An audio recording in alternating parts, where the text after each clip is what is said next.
ہم میں سے ہر شخص تبدیلی یعنی چینج کو پسند کرتا ہے اور یہ چاہتا ہے کہ اس کے ارد گرد کے ماحول میں پازیٹیو چینج آ جائے، لیکن غلطی ہم یہ کرتے ہیں کہ ہم تبدیلی کا مطلب سمجھتے ہیں کہ مجھ سے باہر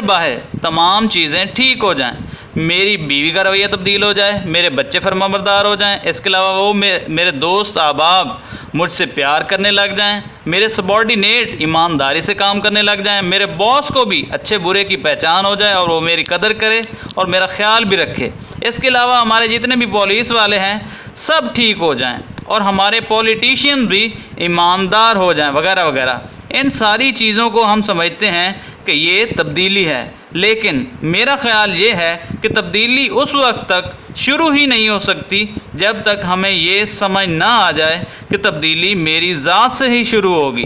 کیونکہ ہر شخص کے لیے پوری کائنات کا مرکز وہ خود ہے۔ کیونکہ اگر میں آج فوت ہو جاؤں تو میرے لیے تو پوری کائنات ختم ہو جائے گی، لہٰذا میری پوری کائنات میرے ہونے کی ہی وجہ سے ہے، اور اگر میں نہیں ہوں گا تو کائنات بھی نہیں ہوگی میرے کانٹیکس میں۔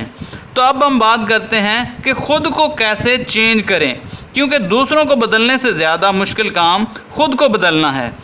اور اگر ہم واقعی سنجیدہ ہیں خود کو چینج کرنے میں تو ہمیں ذاتی اصلاح کے لیے اپنی غلطیوں کو بھی ایڈمٹ کرنا ہوگا اور یہ بھی ماننا پڑے گا کہ میں بھی غلط ہو سکتا ہوں۔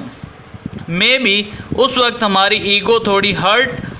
ہو، لیکن یہ ایگو ختم کرنا ہی پڑتی ہے آگے بڑھنے کے لیے، کیونکہ کوئی بھی شخص کبھی بھی ایکوریٹ اور پرفیکٹ نہیں ہوتا۔ سو ہمیں اپنی کمزوریاں تلاش کرنا ہوں گی اور ان کو ٹھیک کرنا بھی ہوگا، لیکن اصل پرابلم یہ ہے کہ ہم یہ ماننے کے لیے بھی تیار نہیں ہوتے کہ ہم بھی غلط ہو سکتے ہیں یا مجھ میں بھی کوئی کمی کوتاہی ہو سکتی ہے۔ سیکنڈلی، خود کو بدلنے کے لیے کچھ ایسے مخلص لوگ بھی ہماری زندگی میں شامل ہونا ضروری ہیں جو ہماری اصلاح کے لیے ہمیں ہماری غلطیاں بتائیں۔ یہ ہمارے استاد بھی ہو سکتے ہیں، دوست بھی ہو سکتے ہیں، کوئی رشتہ دار بھی ہو سکتے ہیں اور آپ کا لائف پارٹنر بھی ہو سکتا ہے،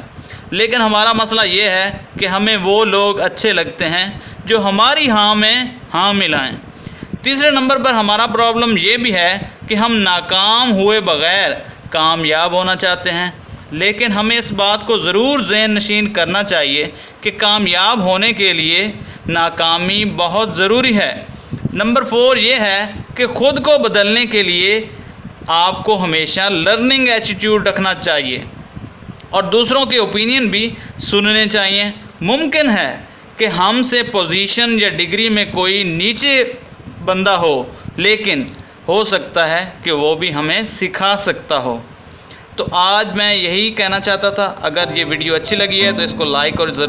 شیئر ضرور کریں۔ چینل پر نئے ہیں تو سبسکرائب کر لیں۔ اپنا بہت سارا خیال رکھنا۔ اللہ حافظ۔